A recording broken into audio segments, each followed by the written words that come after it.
Hey guys, welcome back to another episode here on the Perfecto podcast. I hope you're well and I hope you've had a good week. And if you're in the UK, I hope you're excited for the bank holiday. It's May, so it's full of bank holidays and I'm very excited for it, to be honest, even though I just got back from holiday on Monday. So it was a 4-day week again for me this week and again this coming week. So I'm happy with that because there's been a lot going on already.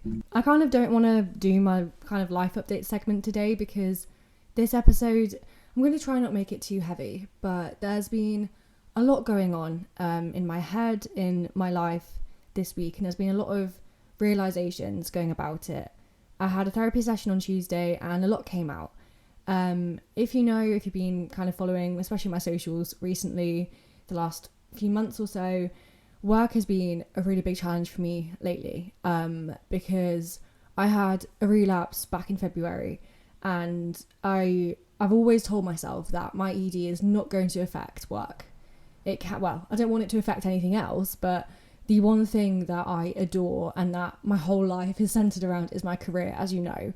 And I never, ever, ever wanted my mental health to affect my job. But obviously it is because it's something I'm living with every day, something that I'm fighting every day. And it's affected my work in so many ways. And coming up to the end of my 6-month time at my new job, it's very scary. It's very I don't know what the right word is, but it's very scary to know that something like my ED, something that I've been struggling with for so many years now, it can affect work. And it definitely has affected work with my few years in the career field. It's definitely affected it before, but never like this. Never me having 2-3 weeks of just making mistakes after mistakes because I wasn't in the headspace. I wasn't sleeping, so I was tired. I was not in the right mindset to do work. And yes, I had a bit of time off for my mental health. It was 2 days, but I wasn't capable and able to do work, and I didn't know that at the time. I thought I was just messing up, and then I was like, why am I messing up? Why can't I do it? I'm shit at my job. I can't do it. It was all those thoughts coming in, and that's what I wanted to speak about today as well, with the feeling of, if you're a perfectionist, if you're an overachiever, these thoughts will come up so much for you of, I'm not good enough, I need to do more, I'm not doing enough, all those thoughts, and I've failed because I've made one mistake. And these thoughts that come up so regularly for me and for a lot of other people I know, it's something that I do share with a lot of people in my life. But I have always been the one in my friendship group who is overachieving. I was the girl at school. This is kind of before the whole ED started, but I was the girl at school who, even from age 7 or 8, I was, if a teacher asked me a question or I put my hand up to answer a question, I wouldn't just answer the question point blank. I would then literally recite an essay about that, or I would do that all the time. I was the person, I'm sorry, but I'm the person who asked for extra homework, or who asked the teacher at the end of the lesson, you're going to collect the homework, because I was proud of it and I wanted the praise. And I've grown up as a dancer as well. But I hated praise. When I did shows, when I did company segments, I hated the praise from, especially my mum. If she came to a show and she was like, oh, you were so good, it's the best I've seen you dance, and I'd say, no, shut up. I hated praise because I think it's because my sister always wanted praise. She's like the middle child, so she's always seeking that praise, I think. As I've got older, I'm wanting it more because as a kid, I always said I don't want it. I don't want people to say how good I'm doing. I think because I didn't think I was doing enough. Again, even back then, even early teens, teenager, I didn't think I was good enough. I didn't think I was doing enough. As I've got older, I'm seeking that praise more and more, especially from my parents. I'm seeking their approval as an adult now. I'm thinking, oh, do they think I'm on the right track? Have I made the right decision here? And so it's been a very big challenge for me to realise, okay, I'm not in a good mindset right now. And that's what I'm working towards in May. And a new month to me, I always say, don't start anything new.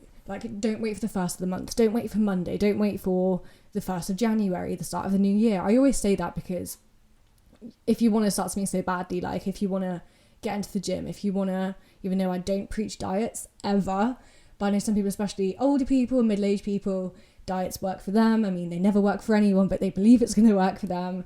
And they're like, I'm going to start on Monday. I'm going to start next month.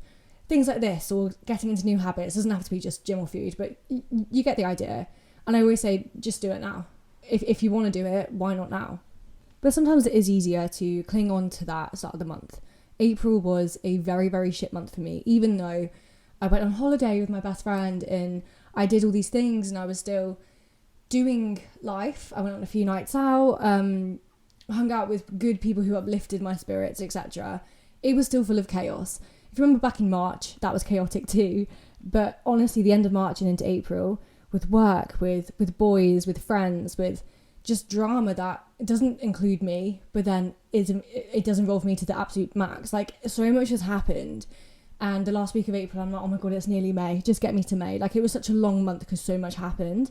And so for this kind of situation, you can say, oh my God, I just want it to be the new month. Because it is a new chapter. It's a new start. It's a fresh idea of someone you can be. You can change things. And it's not about putting that pressure on yourself. Like, the recent blog post I posted yesterday is about this. It's not using it as I've got to do this. I've got to reach all my goals in this month, or at least work towards them. Like, don't put the pressure on yourself, but you are allowed to be like, I can be someone new this month.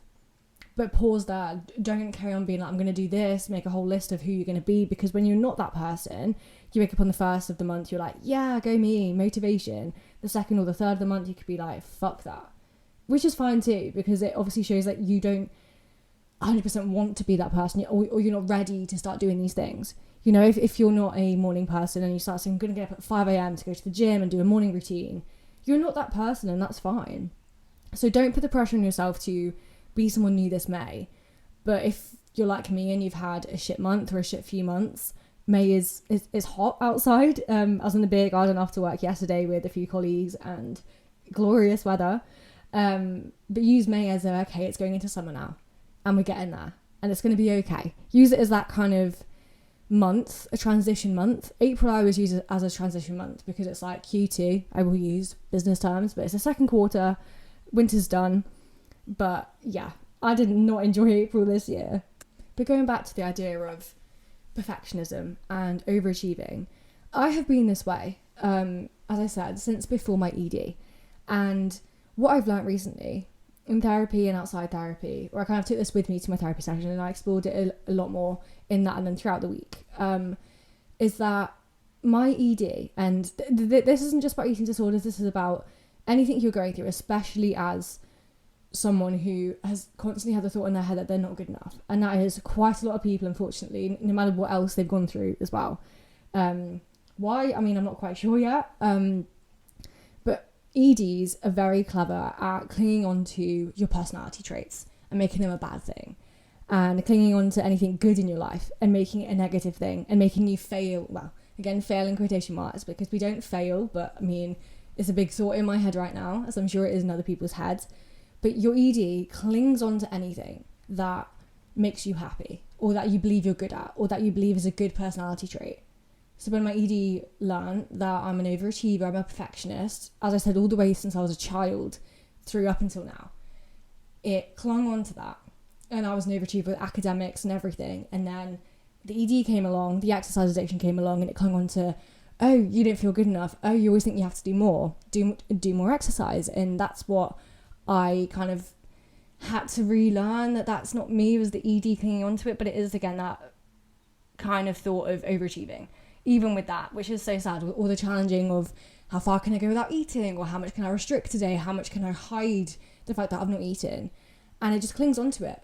And it's such a subtle thing, but it's there. And when you realise it, like I've spent that time this week realising it, and it's been a shit show. It's been me going, well, I've been crying a lot this week and just spiraling and thinking, shit, like I did not know this could happen. But that is the power in the intelligence, I guess, of an ED, of any kind of mental health condition. It just, especially with like trauma or depression, anxiety, it will just cling on to things, OCD as well. So when I was in recovery, and when I went to uni, I kind of, I don't know how to describe it, but I, as you know, I didn't do well at uni.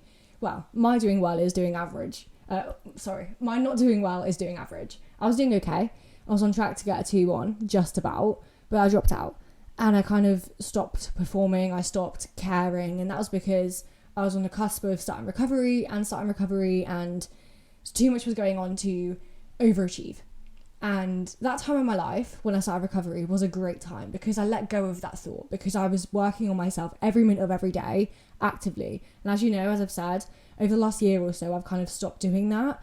And I've seen the toll it's had on my mental health, the fact that I'm not putting the work in now. And that's what I'm going to be doing now. Kind of realising that the ED it affects everything. And I've always in therapy said, I don't want to be the girl with the ED anymore. I hate it because, I mean, when I meet a new person, when there's a new person in my life, like my new boyfriend, and I told myself the next person that comes into my life, whether it's a romantic relationship or a friendship or whatever it is, I don't want to tell them straight away that I am the girl with the ED, because I'm very quick to do that. Especially if they follow me on social media, they will see my blog, they will see my advocacy, they will see like the highlight reels I have of, or the highlight stories of beat awareness, ED awareness. They see that and they ask, and I'm open to it, but I've learned not to delve straight into it. They see my tattoo and I just say, oh, it's a mental health thing. Someone at work asked me yesterday about it because it's the first time I just wore a t-shirt to work because it's actually the right weather, and I was like, oh, it's a mental health thing, and they're like, oh, like the semicolon. I was like, not quite like that, but I didn't want to say ED because it was in front of everyone. And that's why sometimes me having it on my body, having it all over my socials is quite a tricky thing to deal with. But it's for me, especially a tattoo, it's for me. But I can't say, no, it's private, because I can see it, and it is a difficult thing, but it's for me to remind myself. It's the first tattoo I got, and it's to remind myself that I am still in recovery, I'm still pushing through. But then I also hate the word recovery. It's more of a transition point for me. That's what my best friend told me when I was talking to her about it, because she's been through it too. And I said to her how I hate the word recovery, and I spoke to my therapist about this too, and it sounds so medical. Whether you've been in inpatient, outpatient treatment or not, it seems so medical, and it seems like there should be an end point. You know, I'm in recovery. But then you think for like alcohol addicts, drug addicts, there's no end point for recovery really. You're still fighting that sobriety every day, and it's the same thing with ED recovery. And I'm not saying one's worse than the other either. Like, they're all the same. It's still addictions. It's still addictions to not eating, over-exercising, drinking, smoking, like whatever it is. It's still an addiction. And that's taken me so long to realise. But recovery, I hate that word. So I think I'm going to use the word transition or healing, growth, self-growth, self-improvement, going back to that core foundation of I'm working on me, not my ED. But again, I'm going back to the idea of failure and overachieving. My ED has become so good at clinging onto it. I'm in a brand new relationship, and it is hard because he's currently in Dubai on a work contract, and he's back in 2 weeks. 2 weeks yesterday. So it's been very difficult because we got together for 2 weeks before he went away. Then he went away. So we're kind of learning about each other over the phone, which is really difficult to do. And there's been a bit of friction recently because we've both been missing each other, I think, is the one. And I've been in not the right headspace the last week, or definitely the last few months, but in particular going back to work and hearing not the best news at work. And that's definitely rubbed off on our relationship, and my ED has got in the way of that again. And it's trying to ruin something else that makes me happy. And it's really annoying me. Like, I'm not going to go into the detail of how that happened, but it's really made me angry at it. But it's also, or more so, should I say, made me motivated to stop it. And my whole thing about May is telling myself, ED related or not, kind of moving away from the ED chat now, but my whole affirmation, my whole goal, like I've not done affirmations in so long, but I am telling myself I'm good enough. As soon as that thought comes in of I'm going to get fired, I'm not good at my job, I'm not good enough, I need to do more, I'm not worthy, I'm not deserving, those negative lack of self-esteem thoughts, I'm going to stop and I'm going to say out loud, I'm good enough. And I've been doing that the last few days, and it has worked. Despite the crying, the breakdowns, the negative feeling, the sinking feeling in my chest that I've failed, I'm like, no, I haven't failed. I have another opportunity. I have another chance. And I'm motivated to work towards that. I'm motivated to keep growing through it and learning. Because it's all a learning curve, whether it's work, relationships, whatever it is. It's all a learning curve. Like, of course, I do say you can't make mistakes. You can make mistakes. But just get back up and just do it again. Start again. You will be fine. And it's taken me so long to learn that. But my whole kind of thing about May is just to tell myself, no, I'm good enough. No matter what, no matter if I make a massive fuck up, I'm still good enough. No matter if today, I mean, I've got up and done stuff, but today all I did was get out of bed and I brushed my teeth. And then I watched Netflix all day. I'm good enough. Even if I got one thing on my to-do list done, I'm good enough. And I really want you to take that with you as well throughout this month, because it is another transition month. It's getting warmer. It is heading towards summer. And I know a lot of people at uni, you've got exams coming up. I know a lot of people are actually graduating this year. So there's a lot of pressure there.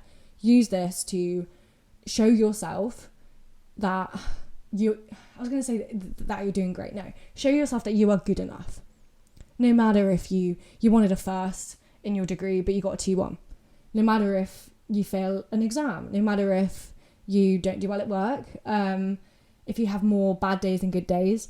No matter what, you are good enough. You are deserving. You are worthy of that second chance, of that tomorrow, I guess. And it's really difficult. And please say, I know a lot of you out there are overachievers like me, and we just want to do more, but we can't. And you get to this point, and I've learned that I can't do any more. So when I've had this issue with work, I've been saying to the team, I'm like, do you want me to do more? Because I have done so much and I physically cannot do that. That's why. Because I was focusing on, and I think this is a lot of people as well, I was focusing on quantity over quality. And I remember being told this at school with, I think it was in chemistry or writing essays and stuff like that. Always focus on quality, because then that shows that you can do it right. And that's what I've learned as well with how much I do. Quality.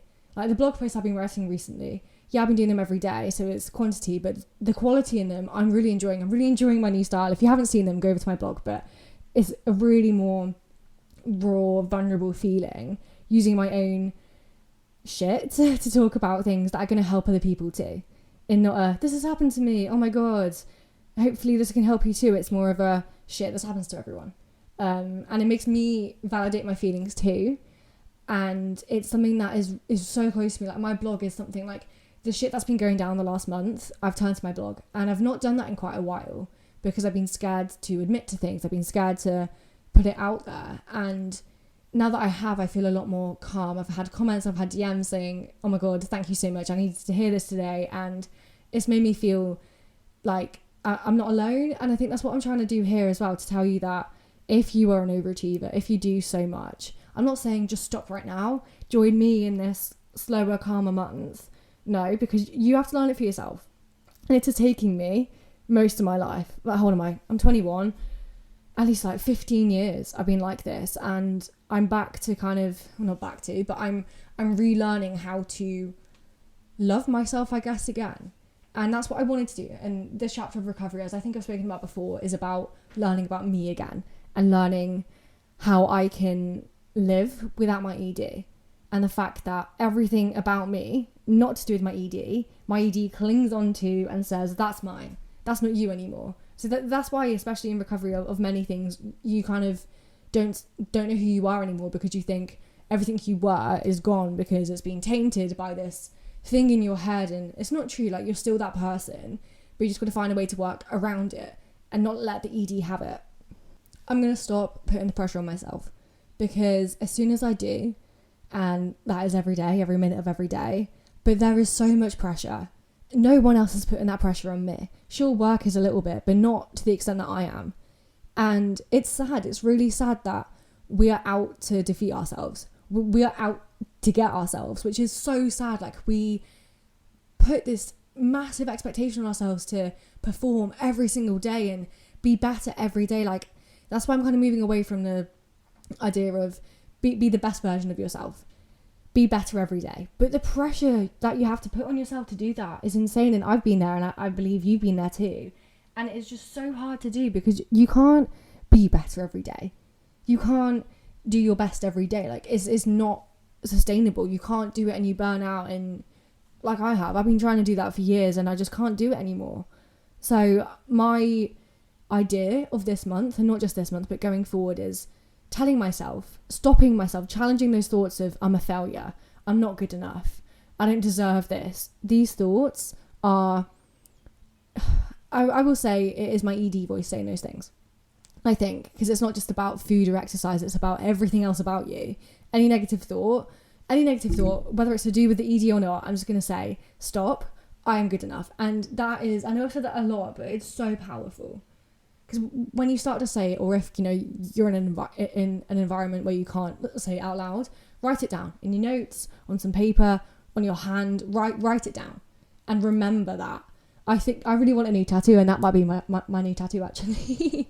But try and focus on, I'm not going to say that, I was going to say try and focus on the positives. It's so hard. Like, again, I've always preached like being in the present, and don't wait for the next thing in your life. Like, don't wait for the next weekend, the next, I know at school, like the next party, or the next holiday, the next half term, the next break you have.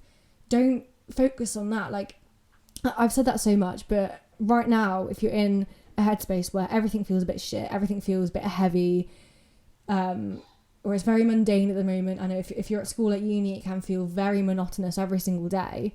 It's okay to wait for the next weekend, the next good thing in your life.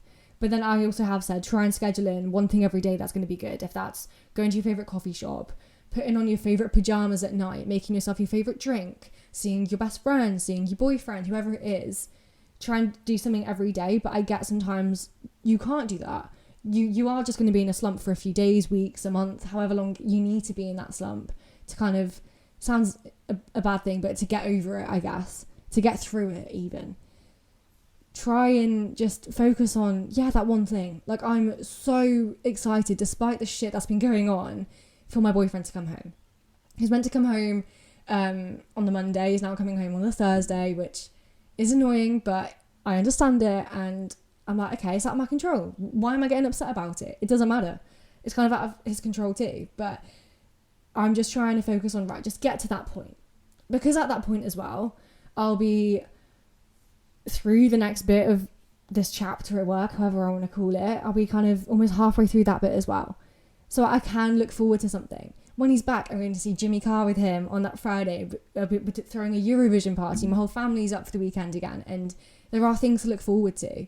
This weekend, I forgot about this weekend, to be honest. My whole family's away. It's just me and Gary, who is currently sniffing around my feet and trying to get me to feed him, but I'm not feeding him. I will, but not quite yet. It's 9 a.m. and he got fed an hour ago.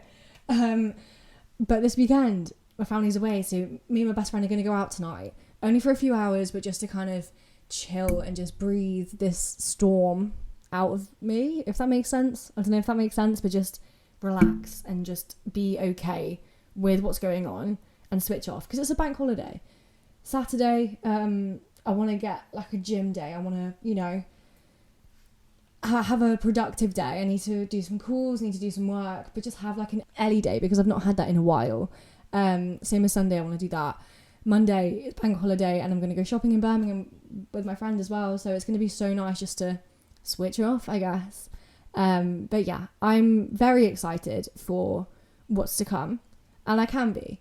Yeah, it's been a very, very shit week. It's been a horrible week, a horrible couple months, to be honest, and my mental health isn't the greatest, but it never is, to be completely honest. And now I know what I need to work on, and that is purely my feeling of not being good enough. And that, because it affects everything in relationships. If I think someone's mad at me, I think that I'm not good enough and that I'm the problem and that I'm causing this relationship to fail. Like, I am that person all the time that thinks these things, and I guess you can call them intrusive thoughts, irrational thoughts. Like, I listened to a podcast from Eve, Olivia Eve, who I really like. Like, I've not listened to a podcast in probably a year, and I went on a walk Wednesday morning to clear my head from my meeting on Tuesday, and I listened to this podcast, and it was about don't letting those irrational thoughts win. And I'll leave you on something she said. Like, she got all this from the Brianna West book, 100 Essays to Change the Way You Think, which is my favourite book ever, and I need to read it again. I gave it to my mum, but I need to read it again. But basically saying that when you start to, when you start to listen to that voice in your head, saying that, for example, you're not good enough, you start to believe it's fact. When it's not, it's an opinion. And that is that irrational thought, that's that irrational thinking that you're not good enough. When you are, fact is that you are, or maybe you're not doing the best right now, but you usually do. She used the anecdote of, you keep thinking you've got ugly hair, and she kept going on about it, but she kept thinking, I have ugly hair. Maybe because one person in her life I mean, she wasn't talking about her, but maybe one person in your life told you that you have ugly hair one day. Someone made a bad comment and now you're always thinking it all the time. Or body dysmorphia. It's that typical thought of, I look fat, I feel fat, I am fat. But that is not the truth. But that's how you see yourself. But the more times you say that to yourself, you're going to believe it. You're going to take it as fact. And this is a whole episode I could do about listening to that voice, that inner critic. But it's so powerful, the words you say to yourself. And that's what I'm trying to challenge this month, of any thought that comes up that is criticizing me. Okay, it is good to have that inner critic because it helps you make the right decisions and choices around things. But I don't have to listen to it every single day. I can say, no, stop. I'm okay. I'm fine. I'm doing great. And just be gentle with yourself. I think that's what May is going to be. It's going to be a soft month. I do have some pressure on me to do well. But I'm going to take it slow. I'm going to do it well. And not rush to get things done, not choose quantity over quality, just be good enough doing the kind of bare minimum and getting things right from the very first thing I do. And don't put the pressure on myself, but just do it, I think. So on that note, I'm going to leave you to it. And I really hope this did reach a few people out there. I wanted this to be more raw and vulnerable. Whether you're an overachiever or not, I think you can... That sounds bad to say, like, oh, you're not an overachiever, but you know what I mean? Like, whether you think these things, like I do all the time too, like this is, I mean, constant thoughts, more or less every second of every day, telling me these things. And it is hard. I know that there are so many of us out there. It is so difficult, but let's choose not to listen to it. Okay, let's choose, or listen to it, but then say stop. I know you can't do that every time. It's impossible to keep saying stop, and there's so many thoughts in your head. But just chill, just breathe, and you will get there. So let May be the month for you to choose growth and challenge over being stuck in the same place, and focus on one thing this month that's going to help you evolve. I'm not going to say do it for your future self, be a better you every day, but something that's going to help you.